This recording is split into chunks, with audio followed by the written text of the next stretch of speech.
Si j'ai beaucoup bossé en Bretagne, c'est aussi parce que les Bretons sont sympas et qu'ils font appel à moi. Enquête du patrimoine. C'est une bonne situation, ça, Scribe. Mais vous savez, moi je crois pas qu'il y ait de bonnes ou de mauvaises situations. Si je devais résumer ma vie aujourd'hui avec vous, je dirais que c'est d'abord des rencontres. Bonjour et bienvenue dans ce nouvel épisode de notre podcast Rubricaine Histoire Braise. Enquête du patrimoine, le podcast qui parle de celles et ceux qui valorisent le patrimoine en Bretagne. Je suis Marie Mouchou avec Florian Laouen. Nous allons continuer notre première série de podcasts dédiés aux vulgarisateurs, donc tous ceux qui diffusent l'histoire et le patrimoine au grand public. Aujourd'hui, nous allons nous intéresser à la manière de diffuser l'histoire à travers des vidéos YouTube sur les réseaux sociaux et pour cela, nous avons l'immense honneur d'accueillir Benjamin Briot, alias Nota Bene. Bonjour. Bonjour, tu es le fondateur des chaînes YouTube Nota Bene et Nota Bonus qui ont plus de 2 millions d'abonnés réunis. Tu vulgarises l'histoire au travers des vidéos qui cumulent plusieurs milliers de vues et qui font de toi le premier vidéaste français à parler d'histoire.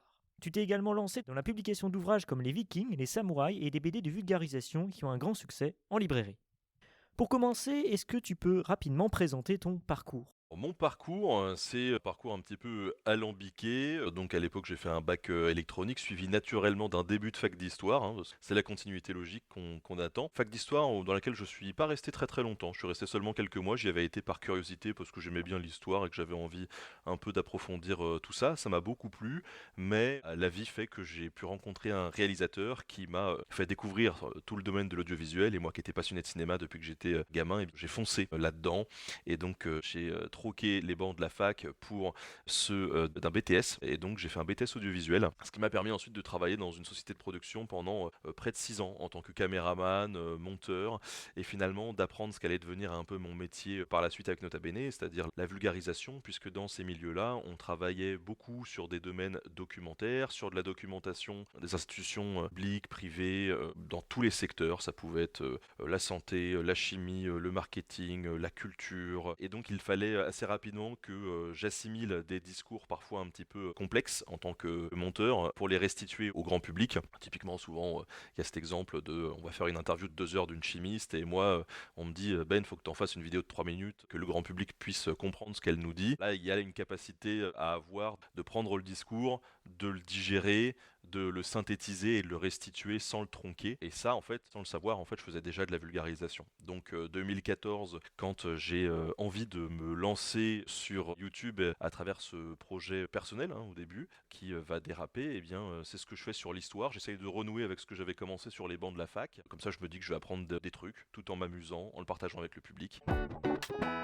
Et puis ce projet dérape sérieusement et très positivement, puisque 11 ans plus tard, c'est un gros projet de médiation culturelle avec une entreprise qui regroupe une dizaine de collaborateurs et puis des dizaines aussi d'archéologues, d'historiens qui écrivent pour l'émission.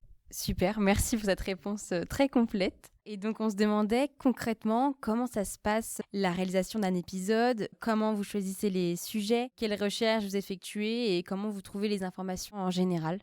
Le choix des sujets, ça peut être des envies personnelles ou des questionnements qui, moi, me taraudent un petit peu. C'est des discussions avec des copains, avec mes enfants, avec ma femme. C'est beaucoup aussi de discussions avec les historiens avec qui je travaille énormément, puisque l'objectif de Nota Bene, c'est de faire de la médiation culturelle, on va dire, sérieuse. Donc, c'est de servir de pont entre l'université et le grand public aussi, entre la recherche et le grand public, de montrer aussi comment est-ce que se produit une science et de faire saisir un petit peu tous ces tenants et ces aboutissants de ça au grand public. Donc il y a beaucoup de suggestions aussi de ces scientifiques qui travaillent sur diverses thématiques, et ça je pense que c'est une plus-value aussi de Nota Bene. C'est-à-dire que même si on va parfois traiter de sujets que le public connaît déjà, qui a été traité dans de nombreux médias à travers différentes formes, il y a cette volonté de laisser aussi la parole à ceux qui produisent l'histoire pour avoir des angles éditos un petit peu sympas. Et donc une fois qu'on a défini les sujets qu'on va aborder tout au long des semaines, des mois, des années, parce qu'en général sur YouTube je prévois presque un an à l'avance tout le planning éditorial, je fais travailler des historiens dessus puisque c'est eux qui écrivent le fond, et puis moi je réadapte avec mes équipes les scripts à la sauce Nota Bene, en étant sûr bien sûr qu'on travestit pas leurs propos. Et puis après il y a tout un travail, toute une équipe qui se met en branle. Par exemple au sein de Nota Bene, on a 2 personnes qui sont dédiées à l'iconographie, donc juste à la recherche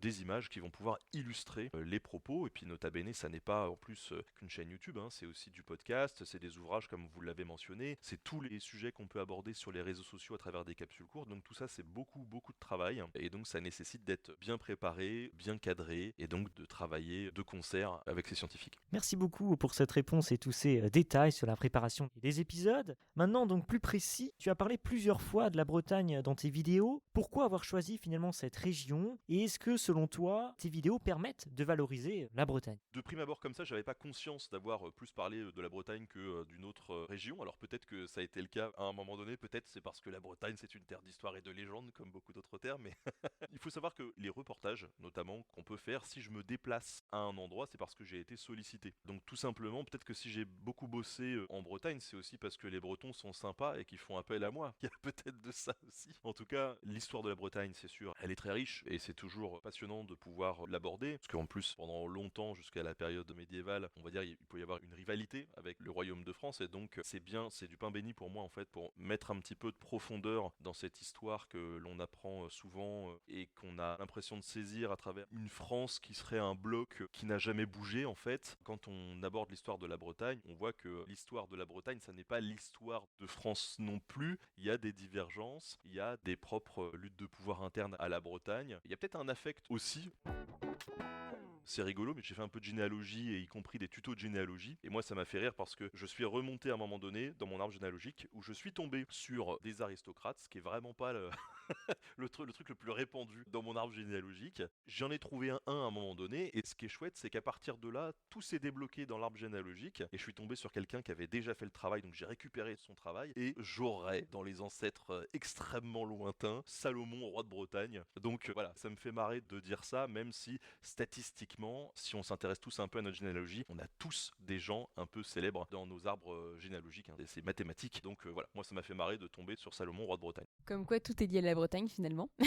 Eh oui, eh oui. Donc on se demandait aussi, donc plus largement cette fois-ci, est-ce que vous sentez acteur de la valorisation du patrimoine et de l'histoire en général, voilà, en France cette fois-ci? Oui, en tout cas, moi, c'est ce que j'ai envie de faire. Le but de mon émission, donc, c'est de mettre en avant, évidemment, l'histoire et le patrimoine, mais c'est de faire comprendre pourquoi c'est important, en quoi ça peut nous aider aussi, parfois, de comprendre cette histoire dans la société dans laquelle on vit, puisque comprendre l'histoire, se pencher un petit peu dessus, c'est aussi se poser des questions sur tout ce qui nous entoure, prendre un petit peu de recul critique, renforcer l'humilité, toutes ces questions-là. Et quand on s'intéresse au patrimoine, c'est un petit peu la même chose, finalement. Et ce patrimoine, on peut en être fier, parce qu'on a un très beau patrimoine en France, comme dans plein d'autres pays, mais on peut comprendre parfois que les gens soient un petit peu d'un coup chauvins comme ça quand ils découvrent un truc à côté de chez eux, qu'ils se disent ah mais en fait ça a un intérêt, je comprends mieux pourquoi cet édifice il est là et à quoi il servait. Et quand on comprend les choses d'ailleurs, on a d'autant plus de plaisir à le partager avec des proches ou avec les gens qu'on croise. Donc ce que j'aime bien dans les reportages qu'on fait pour promouvoir le patrimoine, notamment en Bretagne, hein, c'est de participer à ça, c'est-à-dire que les gens soient un petit peu fiers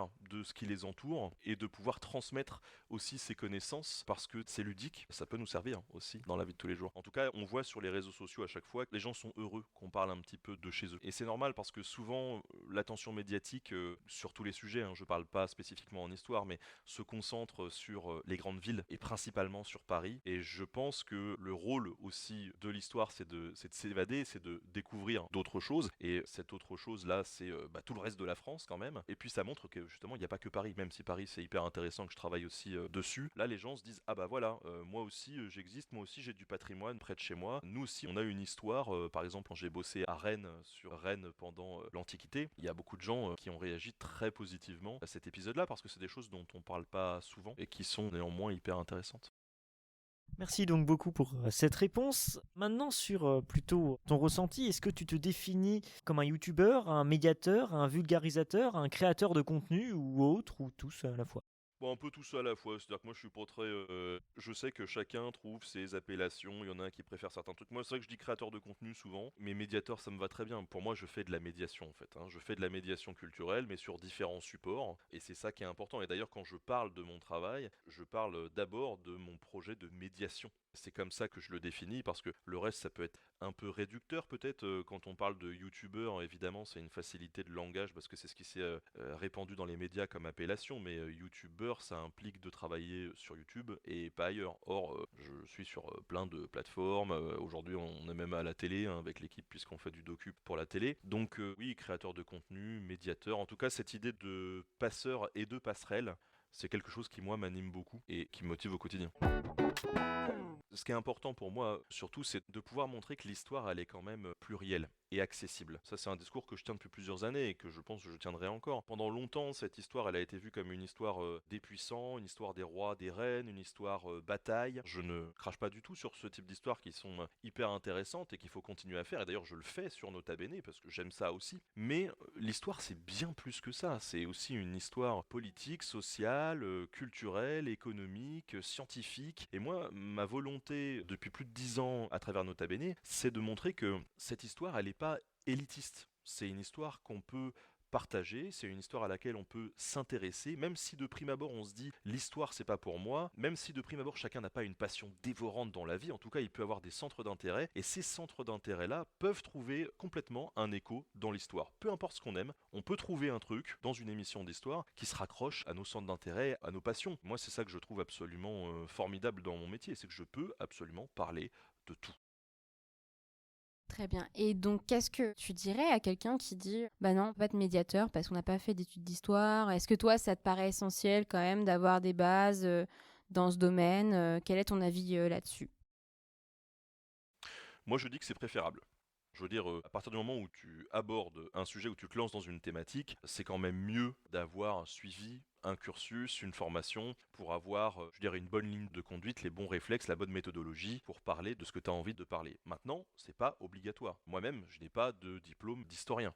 Bon, la contrepartie, c'est que j'ai dû montrer patte blanche parce que j'avais envie de le faire aussi, hein. C'est-à-dire que moi, ma volonté, c'était de me dire très rapidement, quand l'émission a pris beaucoup en audience, je me suis dit j'ai une responsabilité vis-à-vis du public parce que si je dis n'importe quoi, j'ai la puissance de feu pour être un outil de désinformation monstre. Je n'ai pas envie de ça. Je veux faire du contenu le plus carré possible, donc je vais me rapprocher de ceux qui font l'histoire, des scientifiques, des historiens, des archéologues, de tout ce qui se finit en hog, et puis je vais travailler avec eux et ensemble on va construire un beau programme. Bon, ça n'empêche absolument pas parfois des petites erreurs, des trucs, voilà, parce que on a une telle cadence de production et puis bah l'erreur est humaine, ça arrive, et bah tu le fais. Tant pis, on te le fait remarquer, t'as fait une erreur, on fait un mea culpa, on fait un erratum. Si vraiment il y a quelque chose, on peut même faire une vidéo où on va revenir un petit peu sur les points qui posent problème et essayer de comprendre pourquoi on a fait ces erreurs-là. Ce qui là s'inscrit totalement dans une démarche scientifique et qui montre que bah ouais, faire une erreur et la corriger et l'assumer, c'est la bonne attitude à avoir plutôt que de s'entêter. Maintenant, tout le monde n'a pas cette volonté-là non plus, c'est à chacun de placer un petit peu son curseur et puis au public de voir ses exigences aussi en termes de contenu. Mais moi, c'est la voie que j'ai choisi de prendre, hein, c'est d'être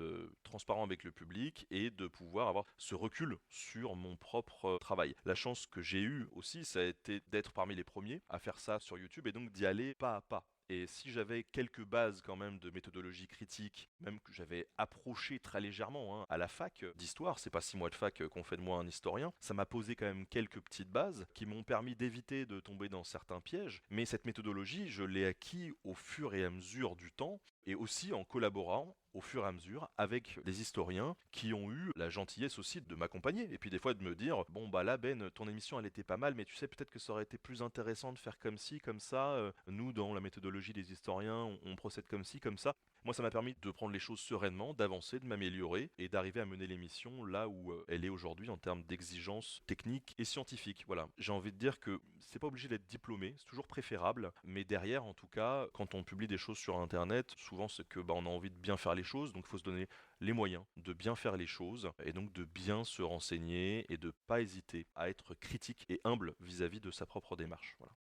Très bien, merci beaucoup pour cette réponse et je trouve ça très intéressant justement de pouvoir échanger, notamment lors des lives ou même dans le chat. Je remarque souvent que des gens font «Ah, petite précision sur ça», etc. Et je trouve que c'est aussi ça, l'histoire, et c'est pouvoir échanger et débattre sur différents sujets. Donc voilà, c'était mon petit avis personnel. Donc on se demandait aussi au niveau des choix de sujets, est-ce que c'est important aussi pour toi d'être paritaire, c'est-à-dire dans les choix de sujets, avoir autant des sujets qui parlent d'hommes que de femmes? Il y a des vulgarisatrices femmes aussi sur YouTube, mais elles sont assez minoritaires.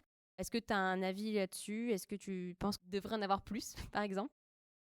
Oui, bah, de toute façon, ça c'est toujours un sujet, alors moi qui me tient à cœur et qui est compliqué, parce que on est dans une situation aujourd'hui sociétale où je pense que la majorité des gens veulent tendre vers une parité et vers l'égalité des hommes et des femmes. En tout cas, moi c'est la position que je défends et je vais pas être très cassant là-dessus, hein, puisque je pense que la majorité des gens sont d'accord. Néanmoins, on vit toujours dans une société quand même très patriarcale et profondément inégalitaire sur ce rapport homme-femme. Et ça se traduit partout. Et ça se traduit aussi dans la science, puisque la grosse majorité des travaux qui ont été faits, même en histoire, subissent ces biais-là. Et d'ailleurs, on les subit directement dans les sources, puisque la plupart des sources ont été écrites par des hommes, par exemple, sur lesquels les historiens se reposent. Donc là, déjà, il y a un biais. Ça explique que pendant longtemps, les femmes étaient absentes ou reléguées vraiment au second plan dans les manuels d'histoire. Aujourd'hui, ce qui est bien, c'est que puisqu'il y a des nouvelles aspirations sociétales à cette parité, on a des chercheurs qui vont se poser ces questions-là en se disant mais les femmes, elles ont toujours été là en fait, donc quel est leur rôle? Et donc on va poser de nouvelles questions à des sources qui ont déjà été analysées une centaine de fois, et avec ces nouvelles questions, on va pouvoir apporter des nouvelles réponses, ou avoir des nouvelles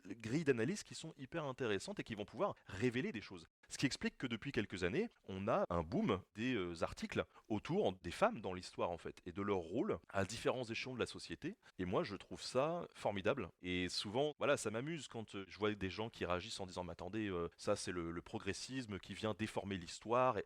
Non, en fait, c'est la science qui avance, qui se pose des questions, qui trouve des réponses. Et l'objectif n'est pas de déformer une réalité. Et souvent, quand on me dit oui, mais regardez, là, ça nous mène au fait que dans la série Viking, il y a des bataillons de femmes.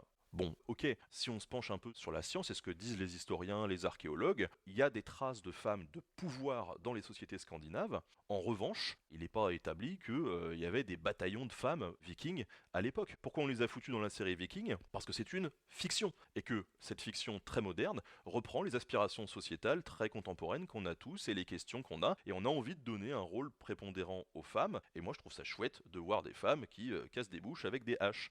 Mais pour le coup, voilà, il y a un petit recul historique, et ce qui est intéressant, c'est que cette production de fiction, elle va produire de nouveaux clichés chez des jeunes et des moins jeunes qui du coup vont regarder ça en disant ah ouais, mais dans la série Viking, il y avait des femmes, il y a des femmes qui se battent, donc oui, à l'époque des Vikings, les femmes se battaient bien. Donc tout ça en fait suscite énormément de questionnements, de réflexions qui pour moi sont absolument passionnants, et j'aime bien rappeler que bah non, chez les Vikings, les femmes n'avaient pas forcément ce rôle-là, et que on restait dans une société ultra patriarcale, et en fait moi je trouve ça bien de le rappeler parce que ça montre qu'on a un peu évolué depuis, et c'est quand même assez chouette. Mais ce problème de parité est présent dans la science, ça se reflète aussi dans notre société aujourd'hui. Moi je le vois dans les statistiques de ma chaîne YouTube, on reste encore majoritairement sur des hommes qui suivent la chaîne, entre 70 et 80%, et sur la plupart des chaînes de vulgarisation, tous mes collègues constatent la même chose. Globalement, dans le domaine scientifique, c'est plus la parole des hommes qui prévaut, et d'ailleurs, quand certaines femmes tiennent une chronique de vulgarisation, ils peuvent être attaqués sur les réseaux, sur leur légitimité à en parler, parce qu'elles sont des femmes. Or, le fait qu'elles soient des femmes n'a strictement rien à voir avec leur légitimité à parler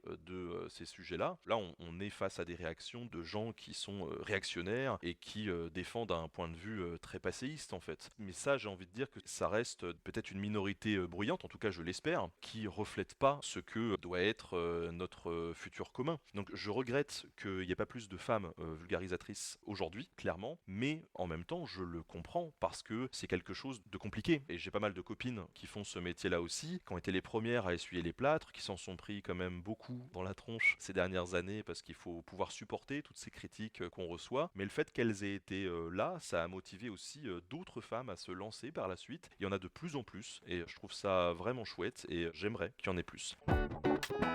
Maintenant, sur les sujets moi-même que j'ai pu traiter sur Nota Bene, j'essaye d'en inclure aussi de plus en plus des figures féminines. Dans les auteurs et autrices qu'on fait travailler sur le fond, il n'y a pas de discrimination négative ou positive genrée sur qui j'embauche pour les scripts, mais je constate qu'il y a quand même pas mal d'historiennes et ça, c'est quand même chouette, j'en suis content. Sur les sujets, on a encore des progrès à faire, clairement. On n'est pas du tout à la parité, mais j'ai envie de dire que ça reflète encore une fois, la production scientifique de l'histoire. On ne manque pas une occasion, dans certains épisodes où on voit que le sujet manque là-dessus, de poser des questions ou d'être clair sur nos biais en fait, ou nos manquements en disant bon, bah, ce sujet, il était chouette. Bon, malheureusement, c'est vrai que pour le volet sur les femmes, c'est compliqué. Et dernièrement, on a fait un truc sur l'histoire des vieux, comment on était vieux, comment on traitait les vieux dans l'Antiquité. Bah, c'est vrai qu'on a parlé des vieux, on n'a pas parlé des vieilles. Parce que là, pour le coup, j'avais personne pour travailler sur ce sujet-là. Peut-être que ça arrivera un jour, et je l'espère. Mais en tout cas, faut aussi être conscient de nos propres biais, hein, et moi je sais qu'en 2019, ça faisait déjà 5 ans que j'avais lancé ma chaîne YouTube. Je lance ma première BD, c'était une galerie d'une dizaine de portraits, et puis je sélectionne la dizaine de portraits, j'envoie ça à mon éditeur, et puis en lui envoyant, en même temps que je clique sur envoyer,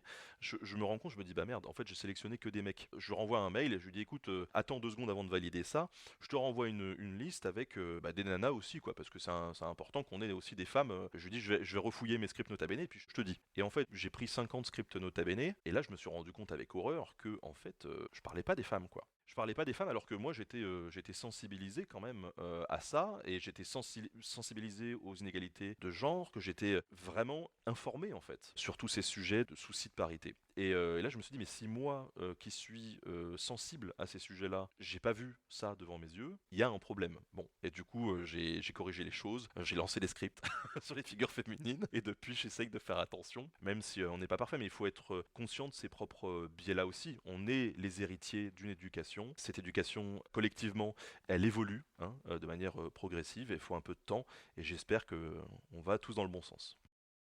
J'espère aussi que les choses vont changer dans le bon sens, et c'est important de mettre aussi les femmes en lumière, même si elles sont un peu oubliées dans l'histoire.